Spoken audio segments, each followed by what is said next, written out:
Hello भाई, केवल 4-5 घंटे की डिजिटल स्ट्राइक से ही एक छोटी सी सफलता हमको मिली है। जो रिज़ल्ट 8-9 महीने से अटका पड़ा था, एसएससी सीजीएल 2018 टियर 3 का जो रिज़ल्ट है उसकी डेट आ गई है। एसएससी का अभी अभी नोटिफिकेशन आया है, उसमें एमटीएस के एग्ज़ाम की भी रिज़ल्ट डेट है। लेकिन अभी आपको इस पर संतुष्ट नहीं होना है, आपको बैठ नहीं जाना है कि हाँ हो गया बस हो गया। अभी बहुत सारी चीज़ें बाकी हैं। एसएससी सीजीएल 2017 जिन बच्चों का क्लियर होगा उनकी जॉइनिंग अभी तक नहीं आई है। एनटीपीसी के लिए वेंडर डिसाइड नहीं हुआ है, एनटीपीसी का पेपर कब होगा और ये रिजल्ट क्या वाकई में आ जाएगा। और अगर रिजल्ट आ भी जाएगा 2018 का, तो क्या 2018 वाले बच्चों की जॉइनिंग क्या साल 2022 से पहले हो जाएगी? 2020 का नोटिफिकेशन कब आएगा? और नोटिफिकेशन आ भी जाएगा तो क्या 2020 में वो ड्रामा नहीं होगा जो 2017 के पेपर में हो, 2018 के पेपर में हो, 2016 के पेपर में हो? जब तक एसएससी ऑफिशियल की तरफ से, किसी ऑफिशियल बंदी की तरफ से, चेयरमैन की तरफ से या खुद सरकार की तरफ से रिटन में आपको नहीं लिखा जाता कि आने वाली परीक्षाएं भारत में सही ढंग से होंगी, उनका एग्जाम सही टाइम पे आएगा, नोटिफिकेशन सही टाइम पे आएगा, रिजल्ट सही टाइम पे आएगा, जॉइनिंग सही टाइम पे आएगी, और अब तो तनख्वाह का भी डर है कि तनख्वाह भी सही टाइम पे आएगी। जीडीपी -24% के हिसाब से ग्रो कर रही है और कह रहे हैं कि कोरोना की वजह से ऐसा हुआ। भाई कोरोना की वजह से नहीं, ये पिछले साल से ही लगातार गिरने पे। अगर आप ग्राफ देखोगे तो पूरा 2019 में जीडीपी केवल डाउन होने पे है और अब निगेटिव में घुस गए।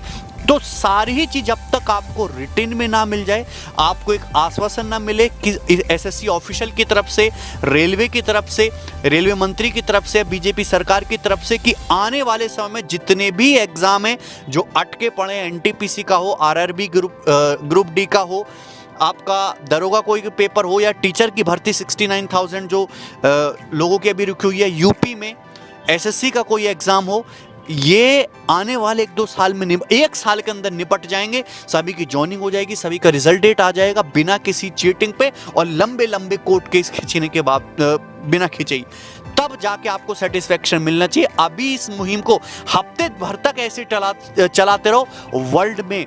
अब देखो क्या है कि इंटरनेशनल मीडिया का भी दबाव बनेगा। ट्विटर एक ऐसा प्लेटफॉर्म है, केवल एक ऐसा प्लेटफॉर्म है जिसे दुनिया का हर बड़ा लीडर, हर एजुकेटेड पर्सन यूज करता है, रादर देन फेसबुक, व्हाट्सएप, फर्जी न्यूज, ट्विटर।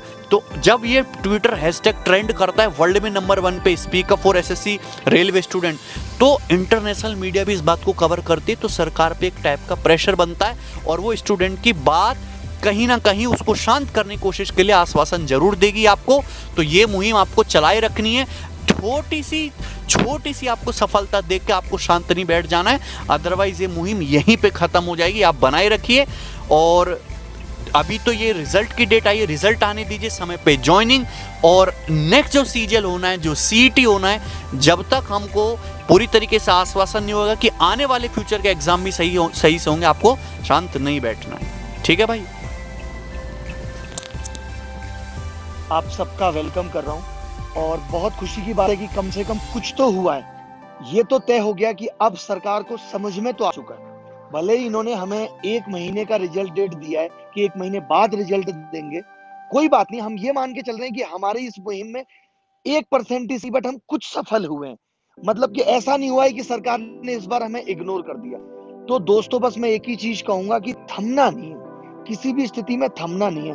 और एक और बात मैं जरूर कहूंगा क्योंकि बहुत महत्वपूर्ण है, अभी आप सब जुड़ जाएं तब फिर मैं अपनी बात कहूंगा। सबसे पहली बात तो कि रिजल्ट डेट आ गई है, सीजीएल की भी इन्होंने रिजल्ट डेट दे दी है 2018 की, और इन्होंने एमटीएस की भी रिजल्ट डेट दे दी है। अभी हम ये नहीं कह सकते कि 2019 कब होगा क्योंकि वो तो कोविड पे डिपेंड करेगा, लेकिन फिर भी हमारी कोशिश होगी कि वो भी टाइम पे हो। तो एक चीज मैं कहूंगा कि इस आंदोलन को, इस डिजिटल आंदोलन को एक दिशा देनी है सही। जो भी रिफॉर्म्स हम चाहते हैं कि वेटिंग लिस्ट हो, ये सारी चीजें हमें करनी है। जो भी आपको ये कह रहा है कि इसको बच्चे इसका फेस रहेंगे, बच्चे इसका फेस नहीं रहेंगे, बच्चे इसकी बैक सपोर्ट रहेंगे, फेस टीचर्स रहेंगे, मैं रहूंगा। आप जानते हैं एक रॉकेट को भी अगर ऊपर जाना है ना तो आगे नॉक देनी पड़ती है, एक मिसाइल को भी अगर ऊपर भेजना है तो आगे नॉक देनी पड़ती है। वो नॉक हम हैं, समझ गए ना आप मेरी बात का मतलब? वो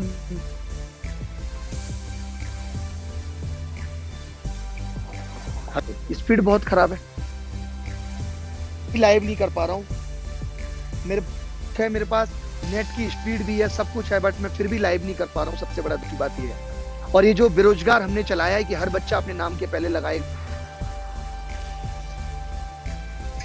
जबकि मैं सब कुछ कर पा रहा हूँ नेट से, मैं नेट से सब कुछ कर पा रहा हूँ, बस यूट्यूब लाइव नहीं कर पा रहा। और इससे पहले भी इतनी बार मैंने लाइव किया है यूट्यूब, कब दिक्कत नहीं आई। मैं स्पीड भी चेक कर रहा हूँ, मेरी स्पीड भी 20 Mbps से ऊपर है, बट मैं लाइव नहीं कर पा रहा। सबसे दुख की बात यह है। चलिए कोई बात नहीं, आप बाद में देख लेंगे। अभी हमें 1% सफलता। देखिए, आंदोलन का मतलब यही होता है कि अगर छोटी छोटी चीजें भी मिल रही हैं तो उनको एक्सेप्ट करना है। कुछ भी अगर मिल रहा है, बड़ी लड़ाई जारी रहेगी, बड़ी लड़ाई जारी रहेगी, बट जो छोटी छोटी चीजें भी अगर हो रही हैं हमारे फेवर में, तो हमें उसका सम्मान करना, रेस्पेक्ट करना। ठीक है, आप सब समझ रहे हैं। तो हम इसका फेस है इस आंदोलन का, और हम ही रहेंगे। हम किसी कोर्ट केस में नहीं फंसेंगे, हम किसी भी प्रकार की किसी चीज में नहीं फंसेंगे। बच्चे कुछ नहीं कर पाएंगे। जहां 15,000 20,000 बच्चे एक साथ हो जाएं, उनको भी दिशा देने वाला एक इंसान चाहिए। और बच्चे आपस में एक दूसरे की बात नहीं मानेंगे, इसीलिए टीचर्स का आगे खड़े होना जरूरी है। तो हम सब टीचर्स आपके साथ हैं और आगे नॉक बन के खड़े हुए हैं, बस आप पीछे सपोर्ट में रहिए। तो चलिए, कुछ चीजें कम से कम सही हो रही हैं। और मैं फिर से कहूंगा कि पता नहीं मैं YouTube पे क्यों नहीं लाइव कर पा रहा हूँ। मैंने ऐसा क्या किया YouTube के साथ कि इतना आप सबका सपोर्ट करने के बाद भी ना हमारी वीडियो ट्रेंडिंग में जा रही है, ना कुछ हो पा रहा है। बट कोई बात नहीं, खैर जो होना था। हाँ, ट्वीट डिलीट हो रहे हैं, खैर कोई बात नहीं, वो तो ट्विटर अकाउंट भी डिलीट कर सकते हैं। बाकी हमें अच्छे अच्छे लोगों का सपोर्ट मिल रहा है। 2 न्यूज चैनल वालों से भी बात हुई है, जो कि कभी आज तक बेरोजगारी पे नहीं बोले, आज वो भी बेरोजगारी पे बोलने को तैयार है। वो भी आज कह रहे हैं कि आप हमारे चैनल पे आओ और हम इस चीज पे डिबेट करेंगे। तो आज मीडिया भी अब साथ देने के लिए तैयार है। हमने कहा था कि जब ये, हाँ मैं वही कह रहा हूँ कि 1% आप सफलता कह सकते हो। अगर रिजल्ट ही निकालना था तो कह देते 5 दिन के अंदर निकाल देंगे। बट चलिए कोई बात नहीं, ठीक है, जो भी इन्होंने दिया है छोटा मोटा, उसको हम एक्सेप्ट करते हैं और उस चीज का स्वागत करते हैं। बाकी अभी लड़ाई बाकी है और ये थमना नहीं चाहिए जब तक कि सही डिसीजन, सही रिफॉर्म्स, सही फीचर्स हर चीज के, चाहे वो सीईटी हो, ये नहीं बताएंगे हमें, तब तक हम नहीं थमेंगे। और मैं आपके साथ आगे खड़ा हूँ, आपको बस पीछे खड़ा रहना है, आपको बैक सपोर्ट में रहना है, फ्रंट में हम हैं। होगा, देखा जाएगा। बहुत अच्छी जिंदगी अब तक जी है, आप सबकी कृपा से आगे भी जिएंगे। और YouTube को भी बोलो यार, ऐसे ये क्यों हमारे साथ कर रहा है कि ना हम लाइव कर पा रहे हैं, ना हमारे वीडियो ट्रेंडिंग में जा रहे हैं। बट क्या कर सकते हैं, खैर कोई बात नहीं। चलिए, मैं सबसे आगे खड़ा हूं, आप ये समझ लीजिए। बस हमें इस आंदोलन को एक दिशा सही देनी है और उसके लिए नॉक जरूरी है। हम किसी को भी, बच्चों को आगे नहीं करेंगे, इसमें बिल्कुल भी नहीं आगे करेंगे। तो अभी तक आपको क्या करना है, यही ट्वीट करना है, speak up for SSC railway. आपको SSC डिक्लेयर रिजल्ट हो गया, बाकी जो और रिजल्ट हैं, वैकेंसी हैं, उनके ट्वीट करने हैं, वो हम आपको बीच बीच में आगे बताते रहेंगे। दूसरा ये है कि आपको हर जगह यही लिखना है, मैं भी बेरोजगार, अपने नाम के आगे बेरोजगार लगाना है। मैंने सिर्फ बेरोजगार इसलिए लगाया है, क्योंकि मैं आपको रिप्रेजेंट कर रहा हूँ, सिर्फ आपको रिप्रेजेंट कर रहा हूँ इसलिए। ठीक है, तो चलिए मिलते रहेंगे। धन्यवाद, thank you very much, bye bye. भाई मैं तो किसी बहुत ज़रूरी काम से गांव आया हुआ हूँ, इसलिए मैं लाइव नहीं कर सकता। पर ट्विटर पे बहुत सही माहौल आपने बना रखा है।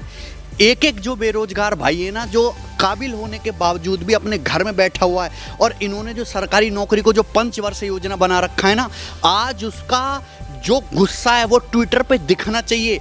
यहाँ बैठे बैठे तुम नेताओं के कुर्ते फाड़ दो यहीं से। ये जब चुनाव का नामांकन होता है उससे पहले बढ़िया बढ़िया वैकेंसी निकालते हैं। 90,000 वैकेंसी निकाल दिया, टीचर की 70,000 वैकेंसी निकाल दिया, SSC में वैकेंसी निकाल दिया, रेलवे की वैकेंसी निकाल दिया, और उसके बाद 5 साल उसका कोई अता पता नहीं होता। कभी उसको रिजल्ट के नाम पर अटका देते हैं, कभी उसका Tier 3 के नाम पर अटका देते हैं, कभी डिस्क्रिप्टिव के नाम पर अटका देते हैं, कभी ज्वाइनिंग के नाम पर अटका देते हैं। ऐसे करते करते 4-5 साल गुजर जाते हैं, और जब फाइनल जो चुनाव फिर से आने वाला होता है तब उनकी ज्वाइनिंग कराते हैं। बच्चा 5 साल में, 5 साल कोई समय नहीं होता, 60 साल की जिंदगी में 5 साल उसका ऐसे ही खराब हो गया। तो ये जो गुस्सा है, 2 मिलियन से ज़्यादा ट्वीट हो चुके हैं, ये ट्वीट रुकने नहीं चाहिए, करोड़ों की संख्या में ट्वीट जाने चाहिए। कि आज पता लगना चाहिए कि देश में जो जवान है, जब वो एक बार गुस्सा हो जाता है ना, और गुस्सा जो होता है उसका गुस्सा विद्रोह में जब बदलता है तो कितना दुष्परिणाम सामने निकलता है। तो ये ट्विटर पे दिखना चाहिए, #SSC CGL डिक्लेयर रिजल्ट। और जो अभी हैशटैग ट्रेंड हो रहा है नंबर 1 पे, वो कंटिन्यूस ट्रेंड होना चाहिए। डिस्क्रिप्शन में उसका लिंक है, आप ट्विटर पे जाओ, दबा के ट्वीट करो मेरे प्यारे भाई। और हैशटैग रुकना नहीं चाहिए बिल्कुल भी। और आज पता लगना चाहिए कि ये जो लोग आराम से बैठे हुए हैं ना, जो मौज ले रहे हैं, आपके चुनाव का रिजल्ट तो बड़ी जल्दी जल्दी आ रहा है। 15 दिन के अंदर सारा काम निपट जा रहा है। अभी बिहार में चुनाव होने वाले, बिहार दरोगा का भर्ती निकाल दिया। इससे पिछले सत्र के बिहार दरोगा का क्लियर नहीं हुआ, उनका रिजल्ट नहीं आया, और नया बिहार दरोगा का पेपर पहले ही निकाल दिया। क्यों? वो कि चुनाव आने वाला है, बच्चा खुश हो जाएगा, बिहार दरोगा का वैकेंसी निकला है। लेकिन ये भी तो समझो कि पेपर होगा नहीं 5 साल अगले हैं। तो ये हैशटैग इतना ट्रेंड करो, इतना वायरल करो, हर सोशल मीडिया पे, फेसबुक पे, सब जगह, और खासकर ट्विटर पर टैग करो पीएम साहब को, पीएमओ को, उनके प्रवक्ताओं को, हर बड़े बड़े लीडर्स को, न्यूज़ चैनल्स को, और आग लग जानी चाहिए। कोई भी अभद्र भाषा का यूज़ ना करे, सिंपल सीधे सीधे शब्दों में बोले, कोई गलत टिप्पणी ना करे, कोई गाली गलौज नहीं, लेकिन अपनी बात रखो कंटिन्यूस, लगातार हफ्ते भर तक भी माहौल बना रह गया तो हमको पॉजिटिव रिजल्ट जरूर मिलेंगे। लगे रहो। I am proud of you भाई। धन्यवाद।